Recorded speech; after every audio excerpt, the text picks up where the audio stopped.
I will tell you this. One of the favorite lines I ever heard Vrabel say that was directed towards me is we had a stag night to raise money for the Life Foundation in my hometown, right?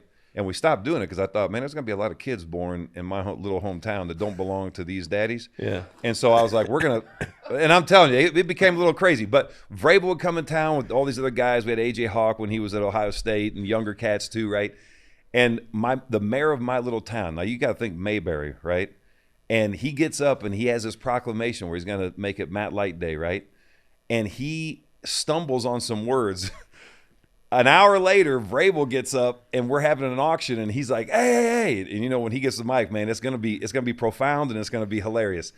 He stops everything and he goes, "Listen, I'll give anybody $1,000 right now if they can get the mayor to spell matriculate," because he tried using that in a sentence and he stumbled over it. And in real time, man, it was really uncomfortable, but nobody said nothing. An hour later, Vrabel has it up there on the auction block. I'll give you $1,000 if you can get the mayor of Greenville to spell matriculate.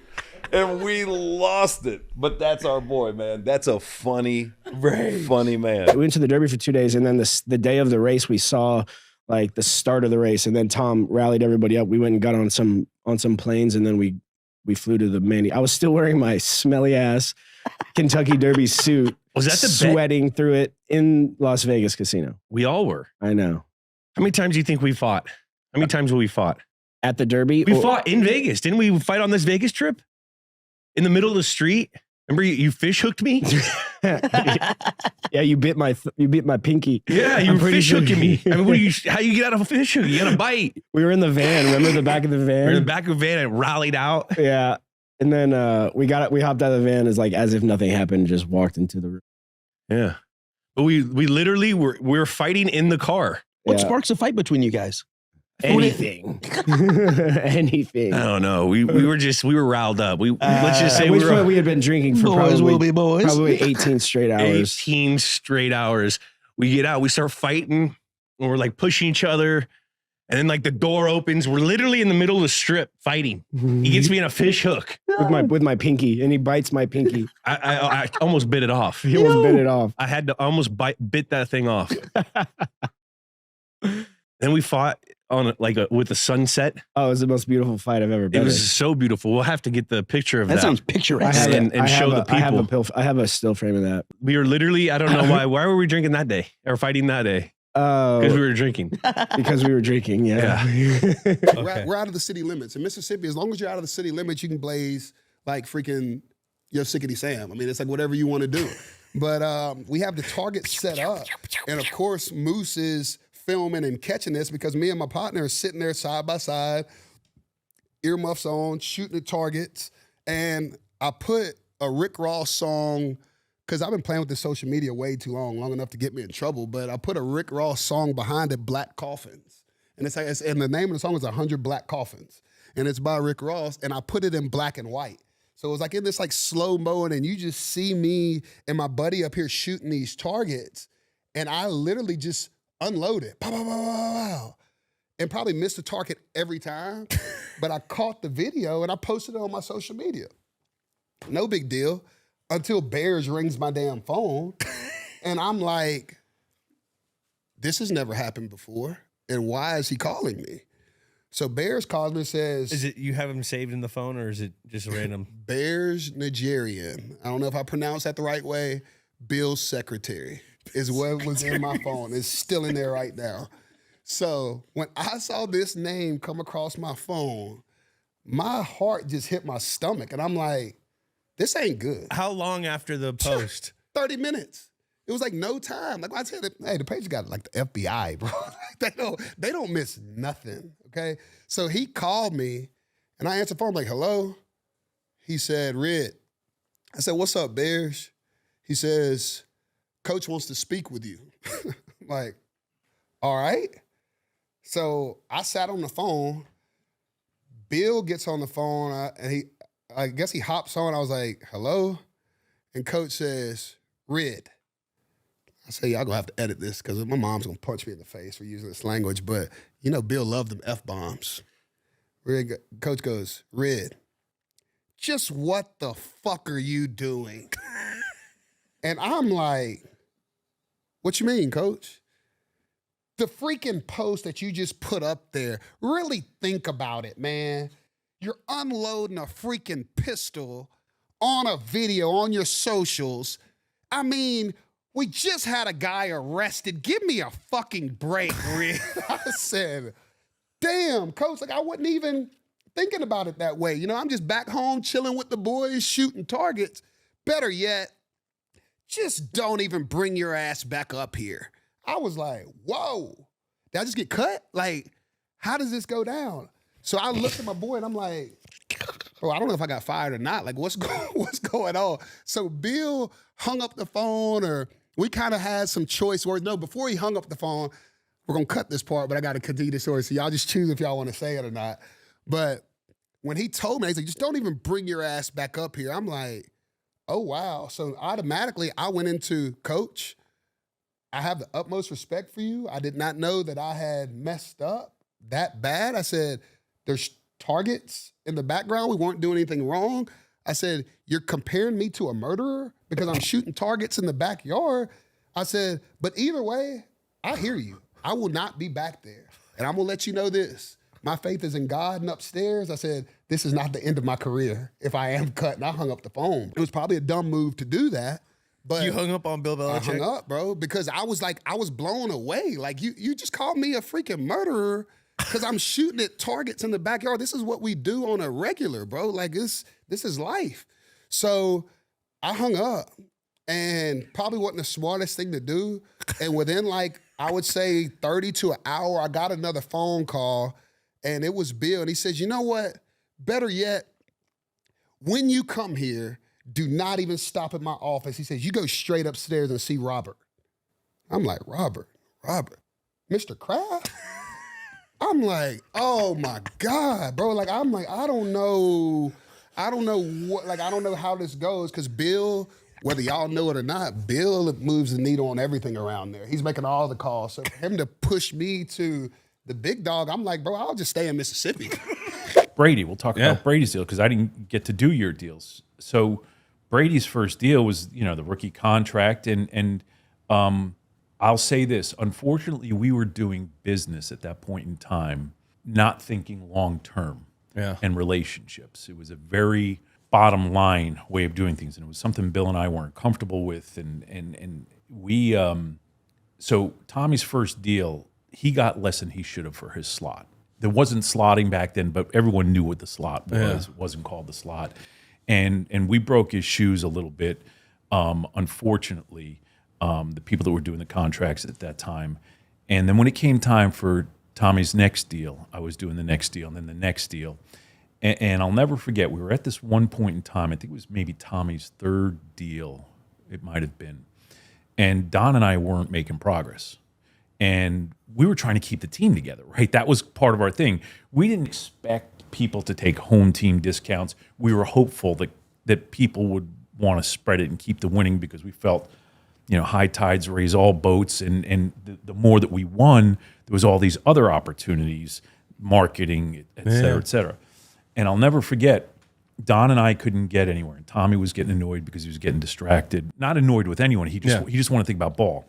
And I'll never forget, one morning he comes up to my office and he knocks and he comes in and he closes the door and he says, hey, can we talk about this contract? I'm like, Tommy, we can't have a negotiation. That's against the rules. We're not allowed. He goes, listen, we got to talk. But he and I had a really good and close relationship.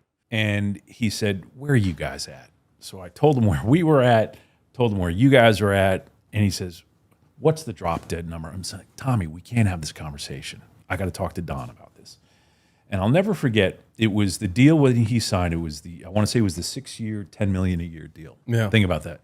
6 years, 60 million. It was like, and I'll never forget, I said, that's probably our choke point. But we're playing this game, Don and I, it's not a game. I shouldn't call it that. We're having this negotiation where one team's low, one side's low, one team's high, and you're trying to find the middle spot.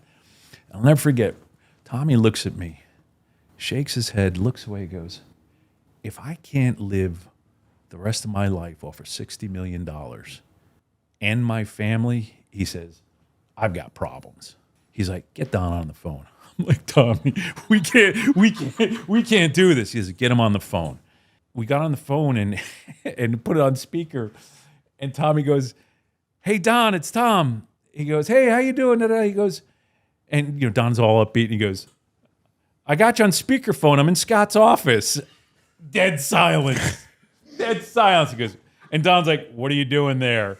He's like, "Don, listen, man, this is ridiculous." He said, I'm talking to Scott, and I'm like sweating because it wasn't a negotiation. Yeah. He was just asking. And anyway, Tommy's like, "Listen, you guys just get this done." And I'm bringing this story up because I go back to Don. Don and Steve could have made so much more money Yeah. if they didn't do what their client wanted.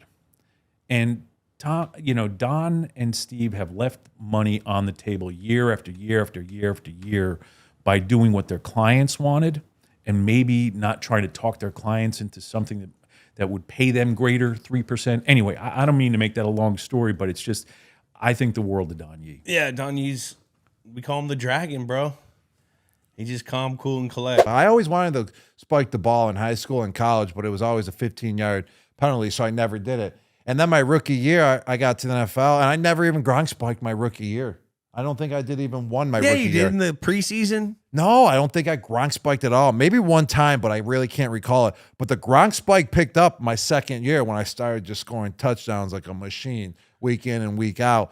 And I started Gronk spiking it, and I don't know exactly what spike caught on, but I remember I finally did it. And I was like, oh, I finally got to spike the ball. And then it just became like a meme, and I couldn't tell you exactly what spike it was. But then everyone's like, you got to keep spiking the ball. And it was just going all over the internet. Fans were loving it. And I can't tell you exactly. I can't pinpoint exactly when it truly caught on. Do you remember? I don't those? remember which spike it was, but I just remember like the first one that you did spike. He scored a touchdown. It was an insane touchdown, and he threw it down so hard the ball went like 45 yards in the air. And that's why it became the Gronk spike, because people were like, "Oh my God, he just break the fucking football." September 26, 2010 is what ESPN credits as the debut of the Gronk spike. That was your second ever NFL touchdown. How come we ran extra hills out? Did you guys know this was going to be a 120 play fucking game? Because we were sitting, we practiced over at Houston University. Oh, yeah, I remember. And we're sitting in the locker room, and Bill said, we really need to be ready with these 2-point plays. So that's what that was. He had, he had a sense we need to be ready for him. No guarantee that it's going to happen, but we need to be ready for this.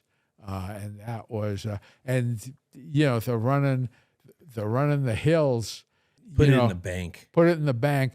But, one of the great moments to me was, you go on some teams and say, we're going to run hills in December. You'd have a rebellion. Okay?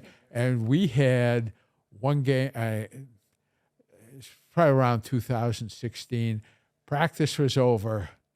Bill didn't say a word. The whole team just went over to the hill. Because what we're going to do. That turned you on, Ernie. Yeah. Because, hey, you know what? This team totally gets it. Champions. They don't need to be told. They know that, and they know this is going to pay off in a big way, because one of the great quotes was after Super Bowl 51, Dan Quinn, the head coach of the Falcons, you remember what he said? What did he say? We ran out of gas. And you know what? The New England Patriots did not run out of gas. We never ran out of gas. Meanwhile, at halftime, Jules is saying, "Gotta believe." It's another It's going to be quote. a hell of a story. There it is. It's going to be a hell of a story. But can you walk us through beat for beat the pick six? It's an easy one. In Super Bowl 36. That was one of the easiest, picks, because I always give credit to Vrabel. Vrabel, made him errant, though it was one of those things where, he did the same thing that Indy used to do and start putting Marvin in motion. So they put Isaac in motion, so I couldn't get him at the line of scrimmage. And it was one of those plays you had to back off, you go in motion, and you just seen it you coming. Vrabel got through so clean that, okay, now I'm just reading him. And then it was an errant throw, so I said, I'm going to be hesitant in case Isaac, because Isaac can route. Yeah. He will route the hell out of you. So it's like, okay, you playing for the double move. It might be because I didn't know because he wasn't going in motion like that until then. So I was kind of trying to feel it out. So what type of game is going to be? And Vrabel came in there and he wind back to throw it. I'm like, you bullshit. He threw it. Come on, man. Come on, Kirk. You know what I mean? And it was coming like it was slow motion. I was sitting like, oh, this is the Super Bowl. That's the kind of shit you drop because it's so easy. It's so easy, and you would drop it. But, once I got it, man, all you seen was flashes, and it was like everything went blank, and, it's like you hear the screens and it just went silent. And I'm running down there and just flashes and knowing that this is it, in the Super Bowl and got that pick and the rest. We rode the hell out of it. You know what I mean? We rode the hell out of that thing, man. What was the hand? Was that just like... I don't even know what I was doing. It's Super Bowl. I just threw it up. You know what I mean? It's something that I've never done before on any of my picks or my pick sixes. I didn't throw it up. It was just something that just happened, and I threw it up there, and it's been the iconic picture ever since. Bill's like, we're going to draft Edelman. I'm like, oh, and we're going to make him a receiver. So we're just going to keep him at receiver, teach him receiver. We're going to teach him how to return punts, be on special teams. And so he showed up. And it was. I'll never forget this. And Tom was hard on rookies, and I was hard on rookies too. I mean, I really was. But it was Welker in when you did routes on air, it would be Welker, who was incredible, Julian, who was learning, and then Buddy Farnham. Wasn't it Buddy Farnham, or wasn't he the third guy? Maybe, I don't know, but there was another guy. And Buddy's from my hometown, so I just want to stick his name in there to get Andover mentioned a little bit. Yeah. And so Wes would run the route. And Tom would throw Wes the ball. Yeah. And Jules, you'd step up and run the route basically the same exact way that Wes ran the route. And exactly. And Tommy would be like, Jules, didn't you just see how Wes did it? And you'd say, Wessie. I'm doing it the same way. But you know what? Over time, he stuck with it, and he got better and better, and then returned punts. And he was hurt a lot he had injuries when I was there. Yeah. And so he became Julian Edelman kind of like after I left. But in the 2009 wildcard game, we got drilled. He was the best player on offense. He made a bunch of plays in that game. And we came in after that game and said, this guy's going to be a great player for us.